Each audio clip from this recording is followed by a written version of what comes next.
Hello guys, welcome to my channel. তো আজকে আমি এক্সপ্লেন করব ইতাচি নভেলের চ্যাপ্টার 2 এর পার্ট 4। তোমরা যারা আগের চ্যাপ্টারগুলো দেখোনি সেগুলোর লিঙ্ক আমি ডিসক্রিপশনে দিয়ে রাখবো, সেখান থেকে দেখে নিতে পারো। সো আর দেরি না করে শুরু করে দিচ্ছি ভিডিও।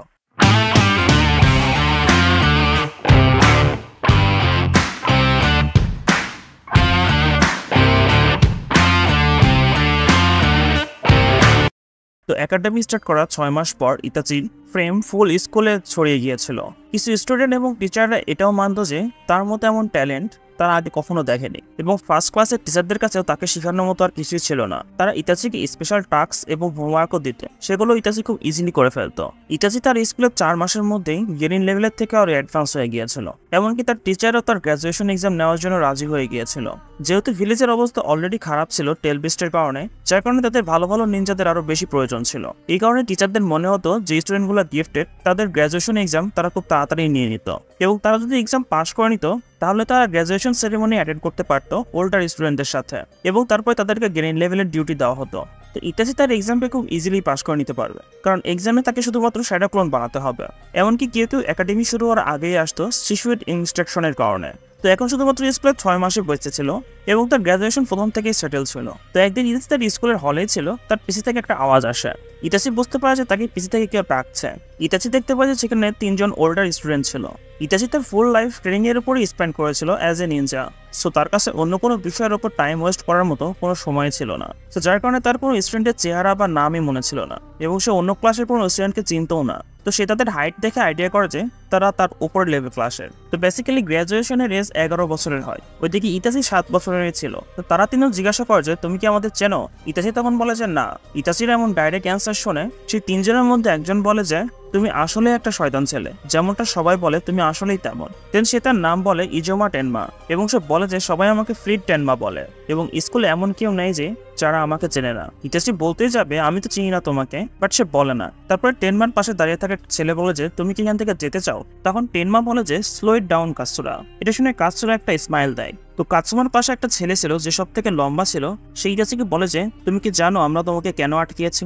ইতাচি তখন বলে যে নো আইডিয়া। এটা শুনে রাইডে থাকা ছেলেটা বলে যে ভাই এর প্রবলেমটা কি? টেনমা তখন বলে যে ওয়েট হাগিরি, এই ছেলেটাকে আমাদের স্কুলের কিছু ম্যানার্স শেখাতে হবে। টেনমা তখন তার সামনে এসে বলে যে ম্যানার্স কতটা ইম্পর্টেন্ট নিনজা ওয়ার্ল্ডে সেটা তুমি অবশ্যই জানো, তাই না? যে কোনো বেসিক নিনজা ডিউটি করার জন্য একটা সুপিরিয়র জোনিন এবং চুনিন থাকে, এবং ডেকোরাম সিনসিয়ারিটি একটা বেসিক ফাউন্ডেশন হয় যে কোনো নিনজার। একটা ভালো স্টুডেন্টের মতো তোমারও আমাকে ভালো একটা আনসার দেওয়া উচিত ছিল।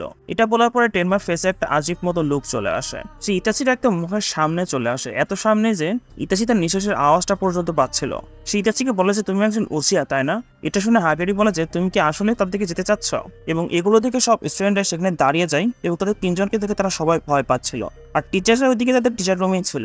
তো এইসব দেখে টেনমার একটা সুপারিটি ফিল আসছিল, কারণ সে মনে করতো যে তাকে সেখানে আটকানোর মতো কেউই নেই। তারপর টেনমা বলে যে তুই শয়তান বাচ্চাটা আসলে একটা ইয়ং স্টুডেন্ট। সে ফার্স্ট এটা ভেবেছিল যে সে ইতাচিকে ভয় দেখাবে, যার ফলে ইতাচি কান্না করা শুরু করে দেবে এবং তার কাছে অ্যাপোলোজাইজ করা শুরু করে দেবে, কারণ সে এই কাজগুলো অনেকবারই অনেকগুলো স্টুডেন্টের উপর করেছে। তো ইতাচির কাছে তাদের এই 3 জনকে কুত্তার মতো মারতে 3 মিনিটও লাগবে না।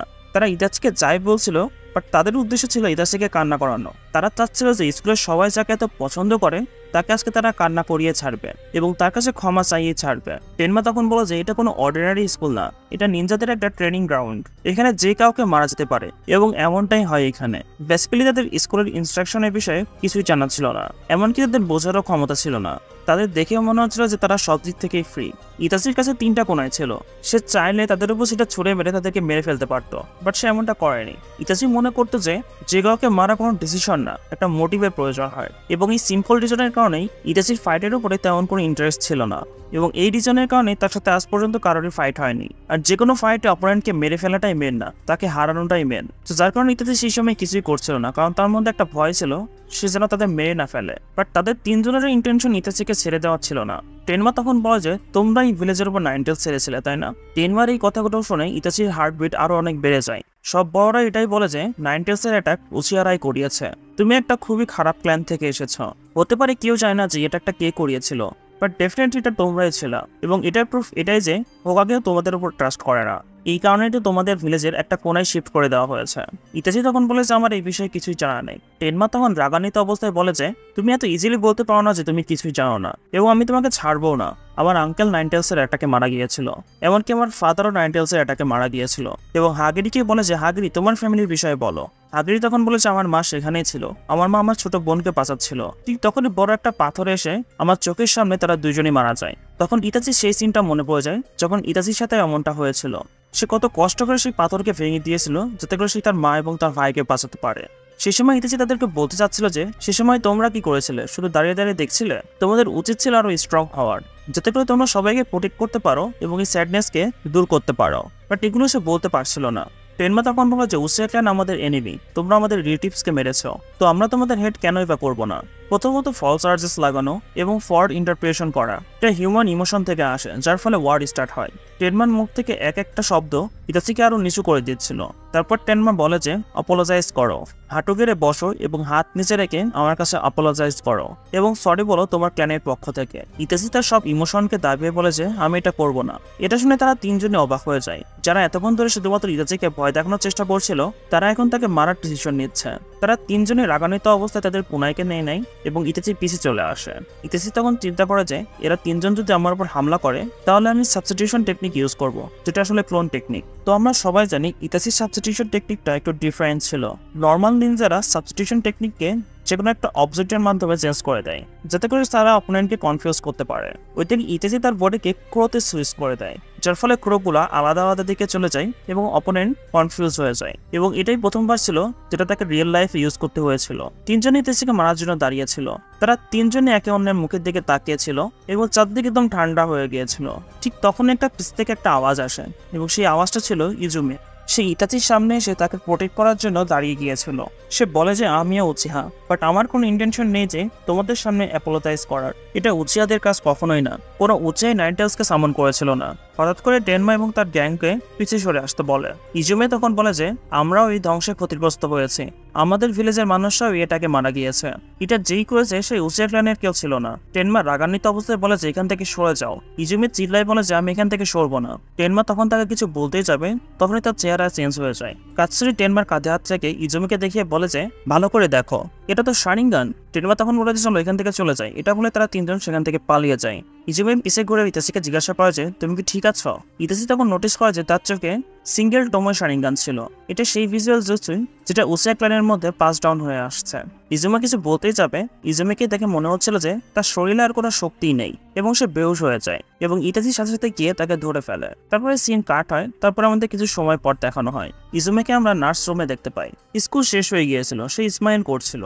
সেখানে কিছুটা একটা এম্বারেসিং ছিল। বেসিক্যালি স্কুল শেষ হওয়ার পর থেকেই ইতাচি তার কাছে এসে বসেছিল। ইতাচি তাকে বলে যে তোমার সেখানে আসো কি প্রয়োজন ছিল? ইজুমে আস্তে করে সরি বলে এবং তার গাল একদম লাল হয়ে গিয়েছিল। ইজুমে তখন বলেছে আমারও তোমার প্রয়োজন নেই। ওয়েল, আমার কথার মানে হচ্ছে তুমি ইতাচি, আর আমার মতো মানুষটা তো তোমার মাঝখানে চলে আসে। ইতাচি তখন বলেছে ইউ সেভড মি।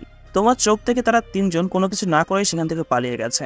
ইজুমে তখন বলেছে আমি যখন অনেক বেশি ডিস্টার্ব হয়ে যাই তখন আমার শারিঙ্গান অটোমেটিকলি চলে আসে এবং আমি বুঝতেও পারি না। ইতাচি তাকে জিজ্ঞাসা করে যে তুমি এটাকে কিভাবে অ্যাক্টিভেট করেছো। বেসিক্যালি ইতাচি এখনো এটাকে অ্যাক্টিভেট করতে পেরেছিল না। সে জানতো যে এটার কানেকশন মন থেকে আসে, বাট শিশুই তাকে তখনও এটার বিষয়ে কোনো কিছু জানিয়েছিল না। শারিঙ্গানের মাধ্যমে সে আরো অনেক আগিয়ে যেতে পারবে বাকি সব নিজাদের থেকে। বাট ট্রুথ এটাই ছিল যে সে এখনো শারিঙ্গান অ্যাক্টিভেট করতে পেরেছিল না, বাট ইজুনে এটা করে ফেলেছিল। সো সে এখন জানতে চাচ্ছিল যে এটা কিভাবে। ইজুনে তখন বলে যে আমার ড্যাড ও নাইনটেলসের অ্যাটাকে মারা গিয়েছিল। এটা ফার্স্ট টাইম ছিল যখন ইতাচি তার ফাদারের বিষয়ে জানতে পেরেছিল। সে ভাবতে থাকে যে তার ফাদার যেহেতু উচিয়া, তাহলে সে সম্ভবত মিলিটারি পুলিশ ফোর্সেই ছিল, আমার ফাদারের আন্ডারেই ছিল। বাট ইতাচি কখনো এটা শুনেছিল না যে তার ফাদারের কোনো সাবঅর্ডিনেটেড ডেথ হয়েছে। ইতাচিকে চিন্তিত অবস্থা থেকে ইজুমে বলে যে আমার ফাদার উচিয়া ক্ল্যানের ছিল না, বেসিক্যালি আমার মাদার ছিল। আমার ফাদার মারা যাওয়ার পরে আমরা আবার উচিয়া ক্ল্যানে চলে এসেছে।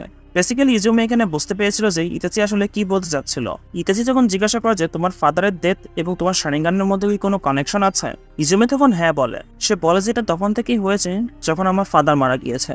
সে আমার চোখের সামনে মারা গিয়েছিল, সে আমাকে বাঁচাচ্ছিল। এটা বলতে বলতে সে কান্না করে দেয়। সে বলে যে আমার কাছে যদি অনেক বেশি পাওয়ার থাকতো তাহলে সম্ভবত আমার বাবা সেদিন মারা যেত না। তাদের ফিউনালের সময় আমি ফুল টাইম আমি নিজেকেই ব্লেম করছিলাম। এসব কিছু দেখে আমি দাঁড়াতে পারছিলাম না, যার কারণে আমি আমার ফেস নিচেই ঝুঁকিয়ে রেখেছিলাম। তখনই আমার চোখের মধ্যে কিছু একটা ফিল হচ্ছিল। আমার ফুল চাকরাগুলো নিজে থেকে আমার চোখে কালেক্ট হচ্ছিল এবং আমি বেহুশ হয়ে যাই। এবং যখন আমি আমার চোখ খুলেছিলাম তখন আমার মা আমাকে বলেছিল এটা শারিঙ্গান।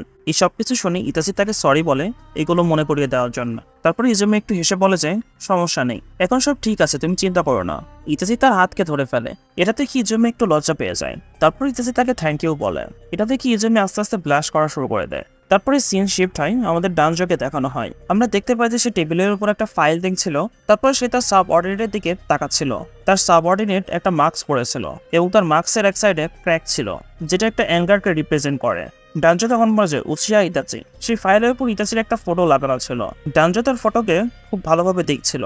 সে তার মধ্যে একটা স্টেন্স দেখতে পায়, যেটা তার এজে কখনোই ছিল না। তার সাবঅর্ডিনেট বলে যে একাডেমিতে এমন জিনিয়াস চাইল্ড এর আগে কখনোই দেখা যায়নি। সে তার গ্র্যাজুয়েশন 4 মাসে কমপ্লিট করে নিয়েছিল এবং সে পরের বছর স্প্রিংয়ে গ্র্যাজুয়েটও হয়ে যাবে। ডানজো তখনও সেই ফাইলকে দেখেই যাচ্ছিল এবং তার সাবঅর্ডিনেটের কথা শুনে সে মিটমিট করে হাসছিল এবং সে বুঝতে পেরেছিল যে সব ডিপার্টমেন্টই এই বাচ্চাকে তাদের ডিপার্টমেন্টে নিতে যাবে। তারপরে সে তার চেয়ার থেকে উঠে দাঁড়ায়। তো বেসিক্যালি ডানজো একটা শ্যাডো পাবে। ভিলেজের সব ডার্কনেস বার্ডেন তার হাতেই, বাট তারপরে এগুলোকে হ্যান্ডেল করা তার কাছে প্রবলেম মনে হচ্ছিল।